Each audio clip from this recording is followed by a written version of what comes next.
एक 10 मिनट के लिए मुझे आप सबसे बात करनी है और बात बहुत इम्पोर्टेंट है और मैं ये बात करके एक तरह से अपनी पास्टोरियल जिम्मेदारी आपके सामने उस जिम्मेदारी को पूरा करना चाहता हूँ, जो मैं समझता हूँ कि हम सब के लिए ज़रूरी है कि इस कलाम को सीखें, समझें। मैं एक मिसाल के तौर पे आपसे पूछता हूँ, आप में से बहुत सारे लोग हैं जो समझ रखते हैं, वो अकल रखते हैं। मुझे बताएं, इस हॉल की लंबाई, चौड़ाई, ऊंचाई कोई बता सकता है आईडिया से?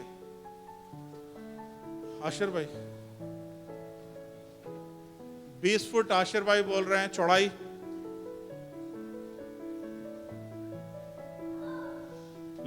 चौड़ाई 25, लंबाई 50। रसल भाई आप क्या बोलते हो? आइडिया। ऊंचाई 20 फीट रसल भाई बोल रहे हैं। चौड़ाई 45, लंबाई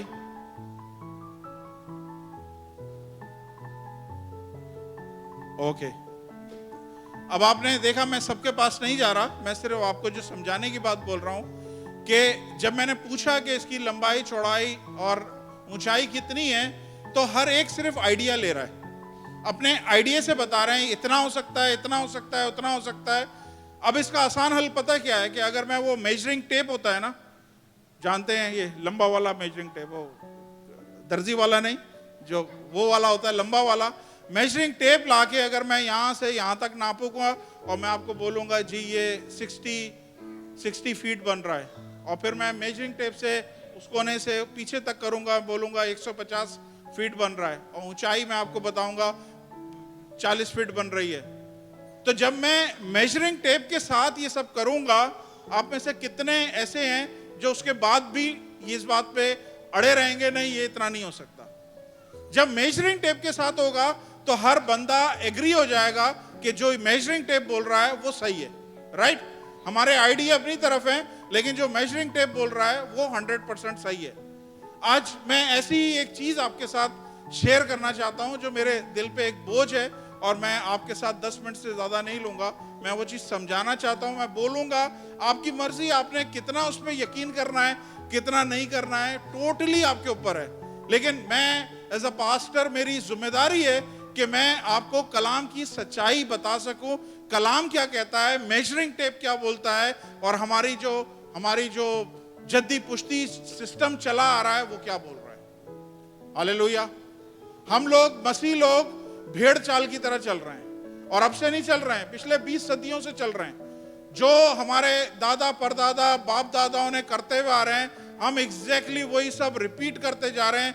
एक दफा भी कोई कोशिश नहीं कर रहा कि वो बाइबल खोल के देख ले कि यार जो हम कर रहे हैं वो एग्जैक्टली सही भी है या नहीं है। समझ आ रही है?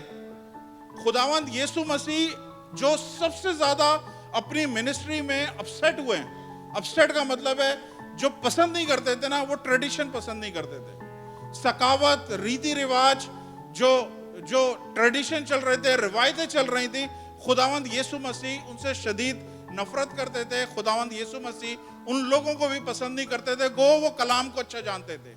सदूकी, फरीसी जितने भी थे, ये सब कलाम को अच्छा जानते थे। यीशु से पूछते थे कि भाई तेरे शागिर्द रोजा नहीं रखते हैं। यीशु बोलता था तुमने खुदा के हुक्म को अपनी रवायत से तब्दील कर दिया। एक वक्त आएगा जब दूल्हा उनसे जुदा होगा तो ये लोग रोजा रखेंगे। हालेलुया। तो खुदावंद यीशु मसीह जगह जगह अपने आप को मुख्तलिफ तरीकों से बताते रहे, दिखाते रहे कि खुदा को क्या चीज पसंद है और खुदा को क्या चीज ना पसंद है। हालेलुया। खुदावंद यीशु मसीह ने बोला फरीसियों के खमीर से होशियार रहो। खमीर क्या है? खमीर वो है कि थोड़ी सी भी मिलावट करेंगे ना, वो चीज लगेगी सेम लेकिन चेंज हो जाएगी। नमक और चीनी एक जैसे ही लगते हैं, लेकिन जब पिएंगे तो पता चलेगा क्या चीज है। हालेलुया। तो खुदावंद यीशु मसीह ने जगह जगह ये चीज बोली है कि हमने किस तरह से अपने आप को इनसे बचा के रखना है। हम जब रिवायतों में लग जाते हैं, जब हम अपने बाप दादा और जद्दी पुश्ती चीजों को हम रिपीटेडली करने लगते हैं ना, खुदा उसको बोलता है लीगलिज्म। लीगलिज्म मतलब कि हम एक लकीर के फकीर बन गए, और खुदा लकीर के फकीर नहीं जानता, अच्छा नहीं, खुदा को पसंद नहीं है। बाइबल में लिखा हुआ है, खुदावंद पौलुस रसूल ने बोला है, अच्छा है कि मैं रूह से भी दुआ करूं और मैं दिमाग से भी दुआ करूं। अच्छा है मैं रूह से भी दुआ करूं, मैं दिमाग से भी चलूं, मैं रूह से भी चलूं, मैं अपनी अकल से भी चलूं। बाइबल में एक पूरा किताब है, पता है, पूरी किताब है, जिसे आप इंग्लिश में कहते हैं प्रोवर्ब्स, उर्दू में कहते हैं इमसाल। और इस पूरी किताब में एक ही चीज लिखी हुई है, एक ही चीज बार बार रिपीट हो रही है, गेट अंडरस्टैंडिंग। अपने आप को समझ रखो, आप चीजों को समझने की कोशिश करो, अंडरस्टैंडिंग हासिल करो, तालीम हासिल करो, अपने आप को बेखबर नहीं रखो, अपने आप को बाखबर रखो हर चीज के बारे में। हालेलुया। तो मैं यही आज आप लोगों के साथ शेयर करना चाहता हूं कि हमें ये चीज को समझने की जरूरत है, क्योंकि पिछले कई दिनों से एक जो वर्ड चल रहा है हमारे व्हाट्सएप ग्रुप में, रोजे आ गए हैं, लेंट्स आ गए हैं, और ये आ गया है तो वो आ गया है। मैं आज खुदा के कलाम में से आप सबको शॉक करना चाहता हूं। शॉकिंग स्टेटमेंट पता है क्या दूंगा? पूरे खुदा के कलाम में सिर्फ एक ही दफा रोजे का जिक्र है, जो खुदा ने ऑर्डर दिया है कि रोजा रखना है, और वो सिर्फ एक दिन का रोजा है। उसको कहते थे योम किपुर, योम किपुर। ये कपूर नहीं है, योम किपुर, इसे कहते थे डे ऑफ अटॉनमेंट, यानी कुफारे का दिन। और ये एक दिन खुदा ने मुकर्रर किया था, और खुदा ने बोला था कि इस दिन सारी कौम ने इसमें 24 घंटे का रोजा रखना है, कुछ खाना नहीं है, कुछ पीना नहीं है। ये सिर्फ पूरी बाइबल में एक ही हुक्म है, डायरेक्ट जो दिया गया है कि तुमने रोजा रखना है। सुने, ये सिर्फ एक ही है। ये मैं अगर पढ़ना है तो पढ़वा देता हूं। Leviticus, can you put Leviticus 16:29, एबार 16वां बाप 29 आयत।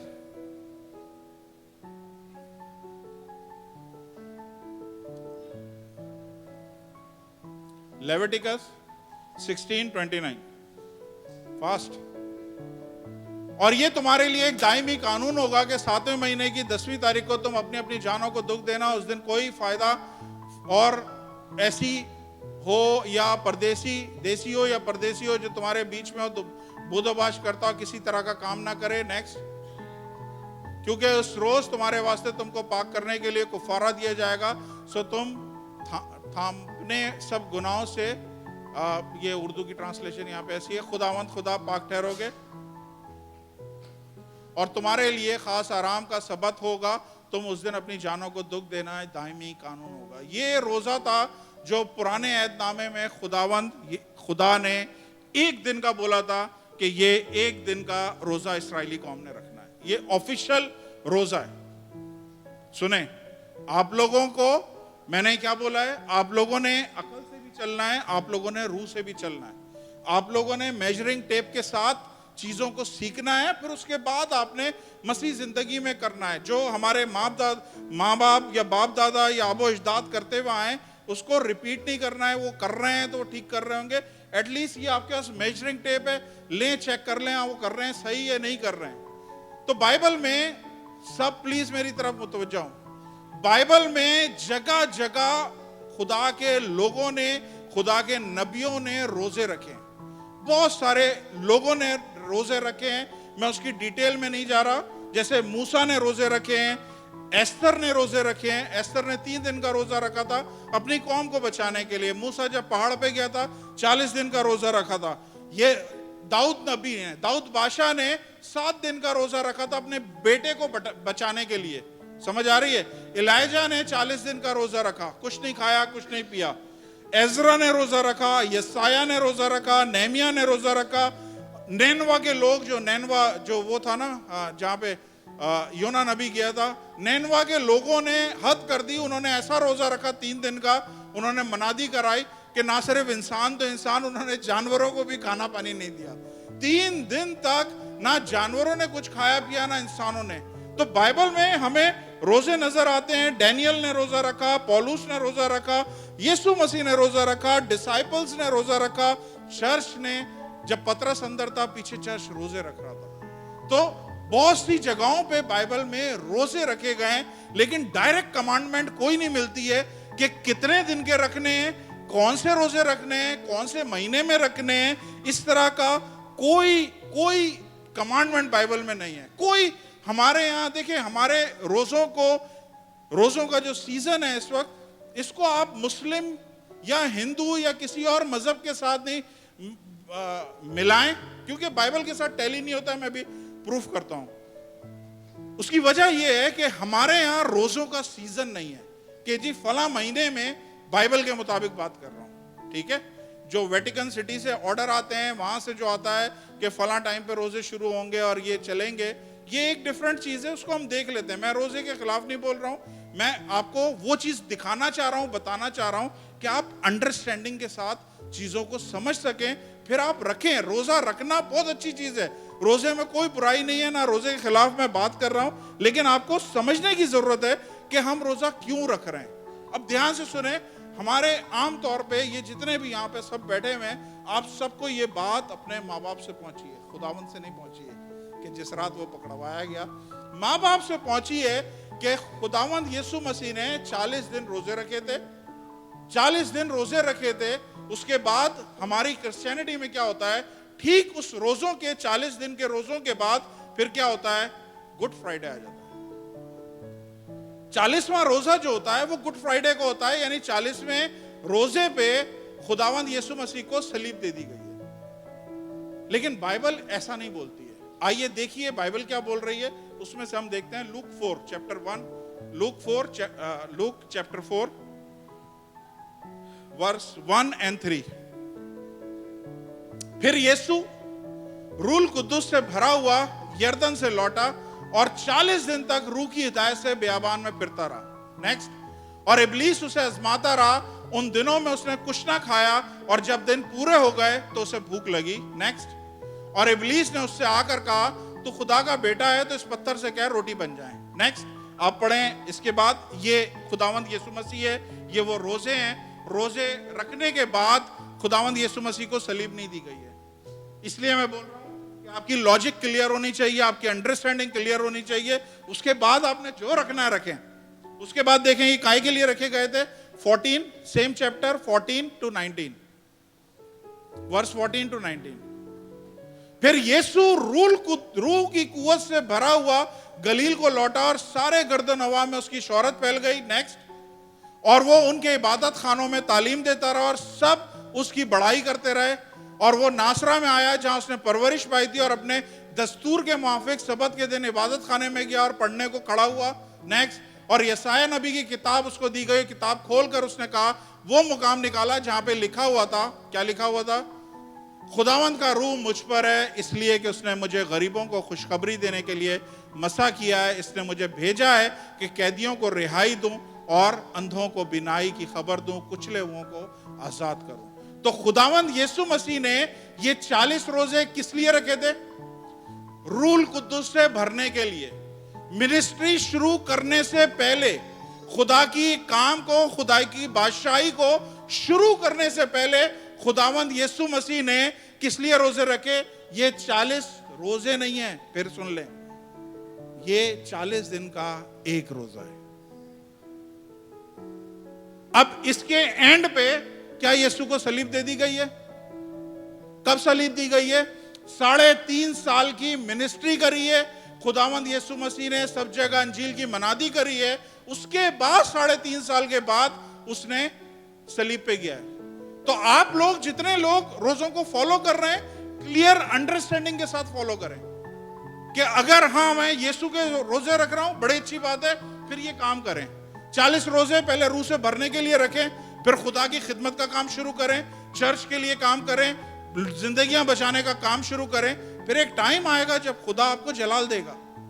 लेकिन किस लिए रखे गए हैं ये नहीं बोले कि भाई हमारे मजहब में जो है ना 40 रोजे लिखे हुए हैं। हमारे मजहब में कोई रोजा नहीं लिखा है जिस पे बोला है तुमने ये रखना है या करना है या ये सीजन में करना है। समझ रहे हैं? अब मैं आपको बताऊं, मैं अगर ये बात बयान कर रहा हूं तो मैं इसलिए नहीं बयान कर रहा मैं रोजों के खिलाफ हूं। ये चर्च हर 3 महीने में 1 महीने का रोजा रखता है। ये चर्च हर 3 महीने में 1 महीने का रोजा रखता है। साल में हमारा चर्च 120 दिन के रोजे रखता है। कोई शायद यूएई में ऐसा चर्च नहीं है जो इतने रोजे रखता हो। और कोई पास्टर अगर ये सारी चीज के खिलाफ बात कर रहा है तो वो फिर फास्टिंग के खिलाफ भी बात करे। मैं वो शख्स हूं जो मैं फास्टिंग को खुद करता हूं, पसंद करता हूं, और मैं चाहता हूं कि हर एक शख्स फास्टिंग रखे, लेकिन क्लियर अंडरस्टैंडिंग के साथ, क्लियर समझ के साथ कि हम जो कर रहे हैं क्या कर रहे हैं। होता क्या है, जब आपसे गैर मजहब का कोई शख्स, कोई मुसलमान भाई आपसे क्रॉस क्वेश्चन करता है ना, तब आप इतने शर्मिंदा हो जाते हो, आप पास्टरों को गालियां देने लगते हो, आप चर्चेस को इन्होंने तो कुछ हमें सिखाया ही नहीं है, इन्होंने कुछ हमें बताया नहीं। और टाइम वो क्या वक्त होता है जब आप खुदा का इनकार करके दूसरे मजहब में शामिल हो जाते हैं। आपके पास बाइबल में लिखा है जवाब देना आता हो, आपके मुंह में इतना नमक, इतनी ग्रेस हो कि हर एक सवाल का जवाब देना आपको आता हो। और ये मैं इसलिए आपको बोल रहा हूं कि आप ये प्लीज नहीं बोलें कि यार ये हमारा फास्टिंग का सीजन चल रहा है। आपके लिए फास्टिंग अलाउ है, जितनी आपने करनी है करें, जिस टाइम पे, जिस महीनों में, जितने दिन की आपने करनी है करें। मैंने 3 दिन का बगैर खाए पिए रोजा रखा है। मेरी वाइफ ने 40 दिन तक बगैर खाए हुए रोजा रखा है। तो बेशुमार फास्टिंग की किस्में हैं जो मैं कभी आपको डिटेल में बताऊंगा, लेकिन यहां पे सिर्फ मैं ये कॉन्सेप्ट चेंज करने के लिए आप लोगों के सामने यहां पे बैठा हूं कि आप लोग एटलीस्ट इस बात को याद रखें। खुदावंद यीशु मसीह ने बोला कि जब ये लोग यहां से, जब दूल्हा यहां से ले जाया जाएगा ना, तब मेरे शागिर्द रोजा रखेंगे। बाइबल में लिखा है, खुदावंद यीशु मसीह ने बोला ये किस्म सिवाय रोजे के और दुआ के नहीं निकल सकती है। ऐसी बदरुएं हैं जिनके लिए आपको रोजा रखना है। ऐसी रोजा आपका पर्पसफुल होना चाहिए, आपका रोजा ट्रेडिशन नहीं होना चाहिए, यार रखा है अब आ गए हम भी अब भूखे रहेंगे। नहीं, आप फाका कर रहे हैं, आप डाइट कर रहे हैं, आप कुछ भी नहीं कर रहे हैं। रोजे का मतलब यह है कि आपने, देखें रोजा क्या होता है, दुआ आपको खुदा के साथ कनेक्ट करती है और रोजा आपको दुनिया से डिस्कनेक्ट करता है। आप दुनिया से अपने आप को अलग कर लेते हैं, आप बिल्कुल फोकस होते हैं। खुदा के कलाम को पढ़ें, सीखें, आप देखें। आज मैं आपको, आप रोजे रख रहे हैं, आप रखें। मैं इन रोजों के खिलाफ नहीं बोल रहा, मैं सिर्फ ये बोल रहा हूं क्लियर अंडरस्टैंडिंग के साथ रखें। क्या रोजे रख रहे हैं, क्या कर रहे हैं आपको पता होना चाहिए। कल को कोई आपसे पूछे तो ये नहीं बोलें कि ये हमारे कलाम में ऐसा लिखा हुआ है। कलाम में लिखा है, वो सलीब पे नहीं किया है, आप क्यों सलीब पे भेज रहे हैं? तो मैं और आप प्लीज, हम लोग बरसों से भेड़ चाल की तरह चल रहे हैं, बरसों से। कभी भी हमने ये मेजरिंग टेप उठा के नहीं देखा, यार मैं चेक तो कर लूं ये क्या चीज क्या है, जो कुछ लिखा है सही भी लिखा है या मैं सिर्फ ऐसे ही फॉलो किए जा रहा हूं। और खुदावंद यीशु मसीह को सबसे ज्यादा अपसेट खुदावंद यीशु मसीह होते थे जो रिवायतों पे काम करते थे, जो रिवायतों पे चलते थे। हालेलुया। आप रोजे रखें, अच्छी बात है, रखें रोजे, अच्छी बात है। मैं ये रोजों के खिलाफ नहीं हूं, मैं फिर बोल रहा हूं रोजों के खिलाफ नहीं हूं। मैं सिर्फ ये चाह रहा हूं कि आप अपनी अंडरस्टैंडिंग को क्लियर करें। ये नहीं बोलें कि ये जो रोजे हम रख रहे हैं बाइबल में हमें हुक्म दिया गया। हम अगर 120 रोजे रखते हैं, आप जितने दिल चाहे आप रखें रोजा, आपकी अपनी स्पिरिचुअलिटी है, आपकी अपनी रूहानी। देखें, हम खाना खाते हैं तो हमारा जिस्म मजबूत होता है, लेकिन जब हम खाना छोड़ते हैं तो हमारा जिस्म वीक होता है, हमारी रूह मजबूत होती है। तो ये आपके ऊपर है, आपने अपनी स्पिरिट को कितना मजबूत करना है। हालेलुया। अगर समझ में आई है, जोरदार तालियां खुदावंद के लिए। आइए खुदावंद भाई आ जाइए, आइए अपने बेस्ट हदिये जात खुदावंद के चरणों। हालेलुया। आइए, अब वक्त है खुदावंद के घर में बीज को बीजने का। जो भी खुदावंद ने आपकी